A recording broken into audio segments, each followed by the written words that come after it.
नमस्कार, मैं हूं अंकुर और आप देख रहे हैं सत्यहिंदी.com। आइए एक नजर डालते हैं अब तक की सुर्खियों पर। दिल्ली सरकार की नई आबकारी नीति में हुई कथित गड़बड़ियों की जांच के मामले में सीबीआई उप मुख्यमंत्री मनीष सिसोदिया के बैंक लॉकर की जांच कर रही है। मनीष सिसोदिया का पंजाब नेशनल बैंक की गाजियाबाद ब्रांच में लॉकर है। कुछ दिन पहले सीबीआई ने आबकारी नीति के मामले में ही मनीष सिसोदिया के घर पर 14 घंटे तक छापेमारी की थी और उनके फोन और कंप्यूटर को जब्त कर लिया था। इसके बाद सिसोदिया ने कहा था कि जांच एजेंसियां उन्हें गिरफ्तार कर सकती हैं। सिसोदिया ने सोमवार को ट्वीट कर कहा था, सीबीआई मेरा बैंक लॉकर देखने आ रही है। 19 अगस्त को मेरे घर पर 14 घंटे की रेड में कुछ नहीं मिला था, लॉकर में भी कुछ नहीं मिलेगा। सीबीआई का स्वागत है, जांच में मेरा और मेरे परिवार का पूरा सहयोग रहेगा।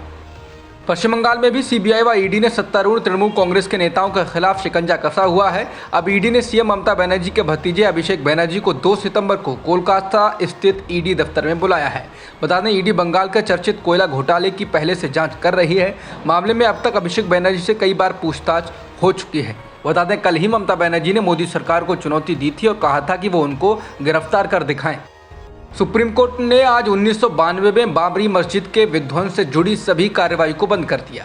बता दें, सुप्रीम कोर्ट में दायर अवमानना की सभी याचिकाओं को बंद करने का फैसला किया गया है। ये याचिकाएं 1992 में बाबरी मस्जिद को गिराए जाने से रोकने में विफल रहने पर उत्तर प्रदेश सरकार और इसके कुछ अधिकारियों के खिलाफ दायर की गई थी। सुप्रीम कोर्ट ने कहा कि समय बीतने के साथ और अयोध्या में राम जन्मभूमि बाबरी मस्जिद भूमि विवाद मामले में अदालत के 2019 के फैसलों को देखते हुए अवमानना के मामले नहीं बचे हैं। ये मामले अब निष्फल हो गए हैं। अदालत का कहना है कि इस मामले में याचिकाकर्ता असलम भुरे की मौत 2010 में हो गई थी। सुप्रीम कोर्ट ने 2002 के गुजरात दंगों से जुड़े सभी केस बंद करने का आदेश दिया। चीफ जस्टिस यूयू ललित की अगुवाई वाली 3 जजों की बेंच ने कहा कि इतने समय के बाद इन मामलों पर सुनवाई करने का कोई मतलब नहीं। गुजरात दंगों से जुड़ी कई याचिकाएं सुप्रीम कोर्ट में लंबित थीं। सुप्रीम कोर्ट ने कहा कि गुजरात दंगों से जुड़े 9 में से 8 केस में निचली अदालतें फैसला सुना चुकी हैं। नारोदा गांव से जुड़े मामले में अंतिम बहस चल रही है। ऐसे में इससे जुड़े किसी भी केस पर अलग से सुनवाई की जरूरत नहीं। सुप्रीम कोर्ट ने दंगा पीड़ित परिवारों, एनएचआरसी और एक NGO citizen for justice and peace की याचिका पर सुनवाई करते हुए केस बंद करने का आदेश दिया। इन सभी याचिकाओं में पुलिस की जगह सीबीआई को सभी मामले ट्रांसफर करने की मांग की गई थी। बीजेपी के वरिष्ठ नेता और मोदी सरकार की नीतियों पर हमलावर रहने वाले सुब्रमण्यम स्वामी ने एक बार फिर चीन को लेकर पीएम मोदी को निशाने पर लिया। सुब्रमण्यम स्वामी ने ट्वीट कर कहा कि आज के पायनियर फ्रंट पेज में बताया गया है कि चीन की सेना ने लद्दाख में चरवाहों को भारतीय जमीन पर जानवरों को चराने से रोक दिया। क्या मोदी अब भी कोई आया नहीं है का दिखावा करते हैं? स्वामी ने सवाल पूछा कि क्या वो किसी मजबूरी में है जिसे देश को पता होना चाहिए। इसके साथ ही उन्होंने चीन के साथ राजनयिक संबंध तोड़ने का सुझाव दिया। यही नहीं, उन्होंने ट्विटर यूजर के सवाल के जवाब में चीन के साथ युद्ध करने की भी सलाह दे डाली। उन्होंने कहा कि हमें इस मिथक को खत्म करने के लिए युद्ध करना चाहिए कि चीन हमसे ज़्यादा मजबूत है। अभी चीन के पास मोदी के पीएमओ से भी बदतर वित्त मंत्रालय है, इसलिए चीन की अर्थव्यवस्था भारत से भी बदतर स्थिति में है। अब भारत माता की रक्षा करें। उन्होंने कहा कि इसके लिए अमेरिका हमको खुशी खुशी हथियार भी देगा अगर उसको लगेगा कि हमारा नेतृत्व चीन का मुकाबला गंभीरता से कर रहा है, जो कि अभी तक नहीं है। राजस्थान कांग्रेस के विधायक खिलाड़ी लाल बैरवा ने कहा कि सचिन पायलट को राजस्थान का मुख्यमंत्री बनाया जाना चाहिए। बैरवा ने यह बयान मुख्यमंत्री अशोक गहलोत को कांग्रेस अध्यक्ष बनाए जाने की चर्चाओं को लेकर दिया है। खिलाड़ी लाल बैरवा राज्य में अनुसूचित जाति आयोग के अध्यक्ष भी हैं। बैरवा ने कहा कि दलितों, गरीब और अनुसूचित जाति के लोगों की जो भावना है उसी को वो सामने रख रहे हैं। खिलाड़ी लाल बैरवा ने कहा कि अशोक गहलोत तमाम बड़े पदों पर रह चुके हैं और गहलोत को अब नई पीढ़ी को मौका देना चाहिए। बैरवा ने कहा कि आज का युवा और सचिन पायलट की बिरादरी के लोग 100% पायलट के साथ खड़े हैं। बता दें, राजस्थान में अगले साल विधानसभा के चुनाव होने हैं। राज्य में अशोक गहलोत और सचिन पायलट की सियासी लड़ाई जग जाहिर है। झारखंड के दुमका जिले में छात्रा अंकिता की पेट्रोल छिड़ककर जिंदा जलाने की घटना को लेकर अब कांग्रेस नेता राहुल गांधी ने प्रतिक्रिया दी। राहुल ने ट्वीट कर कहा कि अंकिता के साथ हुई हैवानियत के बाद उसकी मृत्यु ने हर भारतीय का सिर शर्म से झुका दिया है। आज देश में महिलाओं के लिए सुरक्षित माहौल बनाने की सख्त ज़रूरत है। अंकिता और उसके परिवार को न्याय तभी मिलेगा जब इस दरिंदगी को अंजाम देने वाले को जल्द से जल्द कड़ी सज़ा मिलेगी। बता दें, 12वीं कक्षा की छात्रा अंकिता को शाहरुख नाम का युवक लगातार परेशान करता था। वो अंकिता के नंबर पर फ़ोन कर मिलने के लिए भी कहता था और जब अंकिता ने मिलने से मना किया तो उसने 23 अगस्त की सुबह घर में खिड़की के पास सो रही अंकिता के ऊपर पेट्रोल छिड़ककर जलती माचिस की तीली फेंक दी, जिससे अंकिता बुरी तरह झुलस गई और आखिर में उसने दम तोड़ दिया। मामले में शाहरुख और उसका सहयोगी गिरफ्तार किया जा चुका है।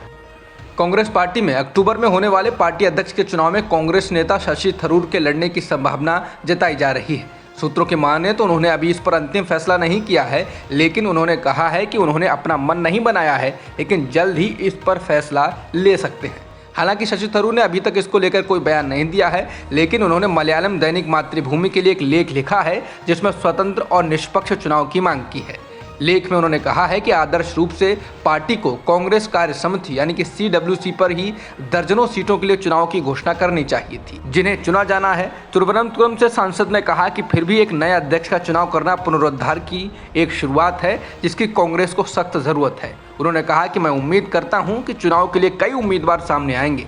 पार्टी तथा देश के लिए अपने विचारों को सामने रखना निश्चित तौर पर जनहित को जगाएगा। थरूर ने कहा कि हालांकि पार्टी को पूरी तरह से पुनर्जीवित करने की जरूरत है, लेकिन नेतृत्व के जिस पद को तत्काल भरने की जरूरत है वो स्वाभाविक रूप से कांग्रेस का अध्यक्ष पद है। महिलाओं के खिलाफ अपराध में पिछले 2020 की तुलना में 2021 में बड़ा उछाल देखा गया। NCRB द्वारा जारी ताज़ा आंकड़ों के अनुसार 2021 के दौरान महिलाओं के खिलाफ अपराध के कुल 4,28,278 मामले दर्ज किए गए, जो 2020 की तुलना में 15.3% अधिक हैं। 2020 में 3,71,503 मामले दर्ज किए गए थे।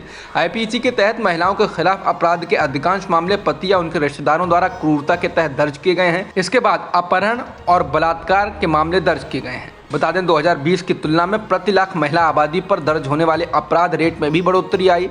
2020 में 56.5 की तुलना में 2021 में प्रति लाख महिला आबादी पर दर्ज अपराध दर 64.5 हो गई। NCRB के द्वारा जारी ताज़ा आंकड़ों के मुताबिक 2020 के मुकाबले 2021 में आत्महत्या करने वाले लोगों में बड़ी तादाद दिहाड़ी कामगारों, मजदूरों या अपना खुद का काम करने वाले लोगों की थी।